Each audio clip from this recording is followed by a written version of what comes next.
विद्यार्थी मित्रों सुप्रभातम, जय स्वामीनारायण। आज आपणे धोरण 10 में पाठ 3 सामाजिक विज्ञान भारतनो साहित्यिक वारसो खूब सरस मजानो पाठ जे छे ए आपणे जोवानो छे के भाषानो उद्भव, भाषा सेना माटे छे, तो एना विषे आपणे जोवानुं छे अने अलग अलग भाषाओना अलग अलग साहित्य विषे आपणे ए जोवानुं छे।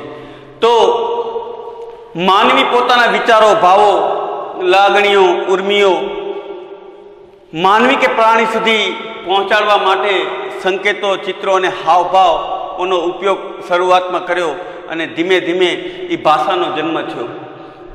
तो ध्वनि कार्यो करवा माटे तेमांथी बोलीने लिपिनो ए उद्भव थयो एवं मानवामां आवे छे। अने ध्वनिशास्त्रना के भाषा विज्ञानना सिद्धांतों मुजब एम कहेवाय के मानवी विचारों अने भावोनी अभिव्यक्ति माटे एम कहेवाय के भाषानो ए उद्भव थयो। तो प्राचीन साहित्य में संस्कृतनी बात करिए तो सौथी पहली भाषा, विश्वनी सौथी पहली भाषा ए संस्कृत छे। एने बे भागों में विभाजित करवामां आव्युं। पहलो भाग छे वैदिक साहित्य अने बीजू छे प्रशिष्ट साहित्य। वैदिक साहित्य में ऋग्वेद, उपनिषदों, ब्राह्मण ग्रंथों, आरण्यको, वेदांतो आ बधानो समावेश थाय छे। अने ए सिवाय बात करिए तो प्राचीन साहित्य में ऋग्वेद, यजुर्वेद, सामवेद अने अथर्ववेद आ 4 वेदोनो समावेश ए मुख्यत्वे ए जोवा मळे छे। अने एम कहेवाय छे के सौथी पहलू पुस्तक ए ऋग्वेद छे, विश्वनु सौथी पहलू पुस्तक ए ऋग्वेद छे एवं मानवामां आवे छे। तो भाषा अने साहित्य विषे आपणे जोईए तो सदीओथी भाषानो उद्भव थयेलो जोवा मळे छे।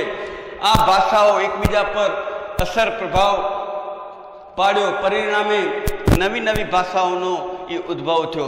तो आपणे आकृति द्वारा नहीं परंतु सामान्य रीते आपणे समझी लईए तो सौथी पहला एम कहेवामां आवे के संस्कृत भाषा, संस्कृतमांथी अभ्रंश भाषाओं अने अभ्रंश भाषाओमांथी गुजराती, मराठी, हिंदी अने एवी भाषाओनो ए जन्म थयो। अने एना अभ्रंश भाषाओथी आपणे जे अत्यारे भाषाओ जे छे तो एनो जन्म थयो।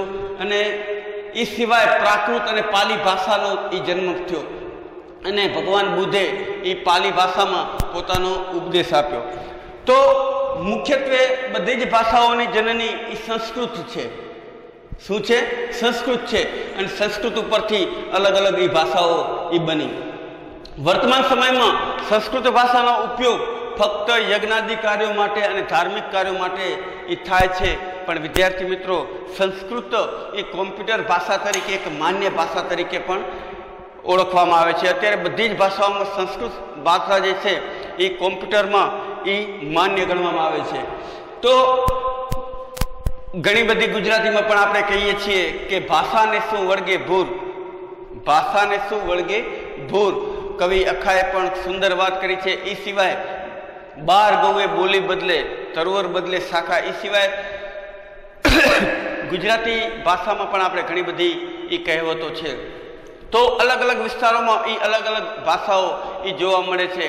अने त्याना मूल्यों, त्याना पहेरवेश अने त्याना रीति रिवाजों नो छाप ए भाषाओं पर ए जोवा मळे छे। तो संस्कृतिनी छाप पण ए भाषाओं पर जोवा मळे छे। अलग अलग विस्तारों में ए अलग अलग भाषाओं ए बोलाय छे। तो हडप्पा समयनी जे संस्कृतिनी बात आपणे आगळना पीरियड में करी थी। हडप्पा समयनी जे लिपि जे छे ए एटली बधी अघरी छे कि आज दिन सुधी एने उकेली शकाती नथी। तो आपणे संस्कृतनी बात करिए तो पाणिनि जे हता व्याकरण शास्त्री, एमने अष्टाध्यायी नामनो ग्रंथ ईस्वीसन पूर्वे नी 4थी सदी में ए ग्रंथनी एमने रचना करी। अने आखो ग्रंथ ए व्याकरणना अनुसंधाનમાં ए लखवामां आवेलो छे। अने अत्यारे जे अलग अलग भाषाओं में जे व्याकरण जे जोवा मळे छे तेनी छाप पण पाणिनिना अष्टाध्यायी द्वारा ज ए आ ग्रंथ पुस्तकोनी, व्याकरणना पुस्तकोनी रचना थई होय एवुं मानवामां आवे छे। तो सामान्य रीते संस्कृत भाषा ने ઋષિઓની ભાષા, પછી આર્ય ભાષા અને વિદ્વાનોની ભાષા તરીકે ઓળખવામાં આવે છે. તો તમે જુઓ વિદ્યાર્થી મિત્રો કે વેદોની દરેક ઋચાઓ જે છે એ બધી જ સંસ્કૃતમાં છે. તો સામાન્ય રીતે વાત કરીએ તો અત્યારે યંત્રયુગ છે, પહેલાં હતો મંત્રયુગ. મંત્રથી એ બધા કાર્યો થતા હતા અને અત્યારે યંત્રથી થાય, આટલો ફરક છે. અને સંસ્કૃત ભાષા એ દેવોની ભાષા, ઋષિઓની ભાષા તરીકે પણ ઓળખવામાં આવે છે. તો પ્રાચીન ભારતીય સાહિત્યની વાત આપણે કરીએ તો પ્રાચીન ભારતીય સાહિત્યની વાત આવે ત્યારે મુખ્યત્વે 4 વેદ આવે. તો વિદ્યાર્થી મિત્રો વધારે વિસ્તારથી તમને વેદ વિશે વાત કરીએ તો વેદત્રયી, 4 વેદોમાં વેદત્રયીમાં ઋગ્વેદ, યજુર્વેદ અને સામવેદ આ ત્રણનો જ સમાવેશ થતો હતો. અને એવું માનવામાં આવે છે કે જે ચોથો વેદ છે અથર્વવેદ, એ અથર્વા ઋષિએ અડધો મૂક્યો હતો અને એમના શિષ્ય જે અંગિરસ હતા એમણે એ આખો વેદ એ પૂરો કર્યો હતો, એટલે એને અથર્વવેદ તરીકે ઓળખવામાં આવે છે.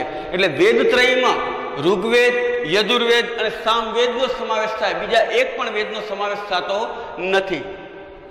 તો વેદ શબ્દ કઈ રીતે બન્યો હશે તો વિદ ધાતુ ઉપરથી જાણવું એવો થાય છે અને અહીંયા જ્ઞાન એવો થાય છે.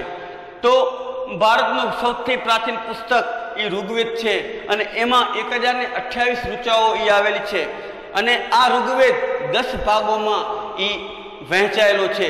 મુખ્યત્વે એમાં અલગ અલગ દેવોની એ ઋચા એ આપવામાં આવી છે. ઇન્દ્રદેવ હોય, સૂર્યદેવ હોય, અગ્નિદેવ હોય. તો આ બધા દેવોને આહવાન કેવી રીતે કરવું, યજ્ઞમાં એમના મંત્રો કયા હોય, એમના ઋચાઓ કઈ હોય, એની વાત એ અહીંયા કરવામાં આવી છે. આ મુખ્યત્વે સ્તુતિઓ અને યજ્ઞ પ્રસંગે એમ કહેવાય કે જે મંત્રો બોલવામાં આવે છે એ વેદના મંત્રો હોય છે. તો મુખ્યત્વે એમ કહેવાય કે ઉષા એટલે કે સવારની જે પહોર હોય એ ઉષાને સંબોધન કરતી સ્તુતિઓ અને સપ્ત સિંધુ પ્રદેશના આરોગ્યની રાજકીય, સામાજિક અને ધાર્મિક બાબતોનું વર્ણન એ આ ઋગ્વેદમાં જોવા મળે છે. ઋગ્વેદમાં સમાજ સૂક્તો પણ ખૂબ સરસ છે અને એ સિવાય ઇન્દ્ર અને અગ્નિદેવને લગતી સ્તુતિઓ પણ ખૂબ જ સુંદર છે. આગળ વાત કરીએ સામવેદ. સામવેદ એમ કહેવાય કે ઋગ્વેદની જે ઋચાઓ જે છે એનું ગાન કેવી રીતે કરવું, એનો ઉચ્ચાર કેવી રીતે કરવો, એની વાત એ સામવેદમાં કરવામાં આવેલી છે. મુખ્યત્વે શ્લોક, રાગ અને લયને શ્લોક, રાગ અને લય સાથે ગવાય એના અનુસંધાનમાં એ સામવેદની રચના કરવામાં આવી છે. સામવેદ સંગીતની ગંગોત્રી તરીકે પણ ઓળખવામાં આવે છે. ભગવાન મહાદેવના ડમરૂના અવાજથી એવું માનવામાં આવે છે કે સામવેદનો ઉદ્ભવ થયો છે.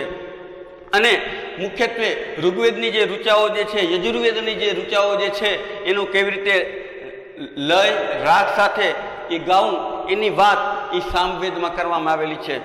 સામવેદમાં આપણે વાત કરીએ તો અત્યારે પણ અલગ અલગ જે નૃત્યો જે છે, રાગ જે છે એ શીખવા માટે એ સામવેદ એ એમ કહેવાય કે સૌથી પ્રમાણભૂત એ ગ્રંથ છે. આગળ વાત કરીએ યજુર્વેદ. યજુર્વેદ મુખ્યત્વે યજ્ઞનો વેદ છે. તો આ વેદ ગદ્ય અને પદ્ય બે રીતે જોવા મળે છે. યજ્ઞ સમયે બોલવામાં આવતા મંત્રોની ક્રિયા અને વિધિઓનું વર્ણન એ યજુર્વેદમાં એ કરવામાં આવેલું છે. અને કયા યજ્ઞમાં કઈ વિધિ કરવી અને કયા મંત્રોનો ઉચ્ચાર કરવો એની વાત મુખ્યત્વે યજુર્વેદમાં કરવામાં આવે છે. હવે વાત કરીએ છેલ્લો જે ગ્રંથ, ચોથા નંબરનો અથર્વવેદ. તો અથર્વવેદ વિશે મેં આગળ ચર્ચા પણ કરી છે કે ઉપરોક્ત ત્રણેય વેદ ઋગ્વેદ, યજુર્વેદ અને સામવેદ આ વેદ ત્રયી છે. આની રચના ખુદ બ્રહ્માજીએ કરી છે એવું માનવામાં આવે છે. અને એમ કહેવાય કે પ્રાચીન સમયમાં જ્યારે ઋષિ મુનિઓ સમાધિ અવસ્થામાં રહેતા ત્યારે બ્રહ્માજી દ્વારા એમને જ્ઞાન આપવામાં આવતું અને એ ઋષિઓ એ એમ કહેવાય કે પાંદડા અને કે તામ્રપત્ર ઉપર એ જે જ્ઞાન કે શ્લોકો કે જે ઋચાઓ સાંભળતા એ લખતા અને ઉપરોક્ત ત્રણેય વેદની રચના થયેલી માનવામાં આવે છે. અને એટલે આ જે ઉપરોક્ત ત્રણેય વેદ છે એની રચના કોઈ મનુષ્ય નથી કરી, કોઈ પુરુષે એની રચના નથી કરી, પણ ખુદ બ્રહ્માજી એની રચના કરી છે. એટલા માટે વેદત્રયીમાં આ ત્રણ વેદોનો સમાવેશ થાય છે અને એમાં અથર્વવેદનો સમાવેશ થતો નથી. અથર્વવેદ એ મુખ્યત્વે કર્મકાંડ અને સંસ્કારોનું વર્ણન એમાં જોવા મળે છે. તો અથર્વવેદ એ મુખ્યત્વે અથર્વા ઋષિ અને થોડોક વેદ અધૂરું રહ્યો હતો તો એને પૂરું કરવાનું કામ અંગિરસે કર્યું હતું, એટલે અથર્વા અંગિરસ વેદ પણ કહેવામાં આવે છે. તો મુખ્યત્વે કર્મકાંડ અને સંસ્કારોનું વર્ણન એ જોવા મળે છે. વિદ્યાર્થી મિત્રો, વેદ એમ કહેવાય કે આપણી સંસ્કૃતિ છે અને સંસ્કૃત જ એ આપણી સંસ્કૃતિ છે એવું કહી શકાય. કારણ કે પ્રાચીન સમયથી એ સંસ્કૃત અને વેદ એ એમ કહેવાય કે એમાંથી જ આપણી સંસ્કૃતિનો વિકાસ થયો છે. અલગ અલગ જે ભાષાઓ જે છે એ સિવાય એ આપણા સંસ્કારો જે છે એ વેદોમાંથી આપણે એ લીધા છે. તો ઓમ સહના ભવતુ સહનો ભુનક્તુ સહવીર્યમ કરવા વહે તેજસ્વીના વધિકમસ્તુ મા વિદ્વિષા વહે. તો વેદનો સૌથી ગાયત્રી મંત્ર જે છે ઓમ ભૂર્ભુસ્વ સૂર્ય દેવતાના અનુસંધાનમાં ગાવામાં આવ્યો છે કે ઓમ ભૂર્ભુસ્વ તસ્ય વિતુવર્ણમ ભર્ગો દેવસ્ય ધીમહિ ધિયો યોના પ્રચોદયાત. આ બધા જે મંત્રો જે છે એ એમ કહેવાય કે વેદના મંત્રો છે. તો વેદ એ ભારતીય સંસ્કૃતિને ઘડવામાં મહત્વનો ભાગ હોય તો એ વેદ છે. આગળ આપણે વાત કરીએ ઉપનિષદ. તો ઉપનિષદ શબ્દને સમજતા પહેલા આપણે આગળ એના શબ્દને જોઈએ. ઉપ અને નિષદ, આ બે ધાતુઓ ઉપરથી ઉપધાતુ ઉપરથી ઉપનિષદ શબ્દ બન્યો છે કે જેનો અર્થ થાય કે ગુરુની પાસે જઈ અને જ્ઞાન મેળવવું. ઉપનિષદનો અર્થ શું થાય કે ઉપ એટલે નજીક જઈ, નિષદ એટલે કે જ્ઞાન મેળવવું. તો ઉપનિષદની સંખ્યા 108 માનવામાં આવે છે. તો મુક્તિકોના અનુસંધાનમાં ઉપનિષદોની સંખ્યા 108 છે, પણ એમ કહેવાય કે માન્ય ઉપનિષદોની સંખ્યા 66-67 એની સંખ્યા છે ઉપનિષદોની. તો આ ઉપનિષદ પ્રકૃતિ અને પુરુષ, બ્રહ્માંડનો આરંભ કેવી રીતે થયો, જીવન અને મૃત્યુ શું છે, ભૌતિક અને આધ્યાત્મિક જગત શું છે, જ્ઞાન, પ્રકૃતિ, આવા દાર્શનિક પ્રશ્નોનું વિવેચન એ ઉપનિષદમાં એ કરવામાં આવેલો છે. આખો જે ઉપનિષદ જે છે એ મુખ્યત્વે તત્વજ્ઞાનના અનુસંધાનમાં એ ઉપનિષદની રચના થયેલી જોવા મળે છે. તો ઉપનિષદમાં આપણે વાત કરીએ તો આપણા સત્યમેવ જયતે જે આપણા ભારતનું રાષ્ટ્રીય મુદ્રા શ્લોક છે, બરોબર, સૂત્ર છે, એ પણ એમ કહેવાય કે ઉપનિષદમાંથી લેવામાં આવ્યું છે. બૃહદારણ્ય, છાંદોગ્ય ઉપનિષદો એમાં મુખ્ય વિશેષ છે, પ્રારંભના ઉપનિષદો છે અને એમાં સમાજ સ્વરૂપે એ વાત એ જોવા મળે છે. તો વિદ્યાર્થી મિત્રો, આપણે આગળ ચર્ચા આપણે પછી આગળના પિરિયડમાં કરશું કે બ્રાહ્મણ ગ્રંથો એટલે શું, આરણ્યકો એટલે શું, એની ચર્ચા આપણે આગળના પિરિયડમાં કરશું. પણ આપણે આજે શું શીખ્યા એના વિશે ખાલી થોડું જોઈ લઈએ. તો માનવીએ પોતાના વિચારોને, ભાવો, લાગણીઓને વ્યક્ત કરવા માટે ભાષાનો એ જન્મ થયો અને ધીમે ધીમે ધ્વનિના ઉચ્ચારણ દ્વારા એ લિપિ અને બોલીનો ઉદ્ભવ થયો. પ્રાચીન સાહિત્યના બે ભાગ છે, વૈદિક સાહિત્ય અને પ્રસિદ્ધ સાહિત્ય. આ વિદ્યાર્થી મિત્રો, વૈદિક સાહિત્ય એટલે કે 4 વેદ, ઉપનિષદો, આરણ્યકો, બ્રાહ્મણ ગ્રંથો, વેદાંતો એનો સમાવેશ થાય. પ્રસિદ્ધ સાહિત્યમાં એમ કહેવાય કે જે કવિઓ જે છે, કાલિદાસ, દંડી, બરોબર, આ બધા જે કવિઓ જે છે એનો સંસ્કૃત સાહિત્યમાં, પ્રસિદ્ધ સાહિત્યમાં એનો સમાવેશ થાય. ભાષા અને સાહિત્યની વાત કરીએ તો સદીઓથી ભાષાનો ઉદ્ભવ થયેલો જોવા મળે છે અને એમ કહેવાય કે જે સંસ્કૃત ભાષા જે છે એની અસર એ અલગ અલગ ભાષાઓ ઉપર પડી અને એ ભાષાનો જન્મ થયો. વર્તમાન સમયમાં સંસ્કૃતનો એટલો બધો પ્રચાર કે પ્રસાર નથી, પણ સામાન્ય રીતે યજ્ઞ માટે અને ધાર્મિક કાર્યો માટે એ સંસ્કૃતનો ઉપયોગ થાય છે. અને આગળ આપણે વાત કરી કે હડપ્પા લિપિ જે છે, હડપ્પા સંસ્કૃતિની જે લિપિ જે છે બહુ અઘરી છે અને આજે પણ એને ઉકેલી શક્યા નથી. એ રીતે પાણીનીનો અષ્ટાધ્યાયી જે વ્યાકરણ શાસ્ત્ર ગ્રંથ જે છે એની વાત કરી.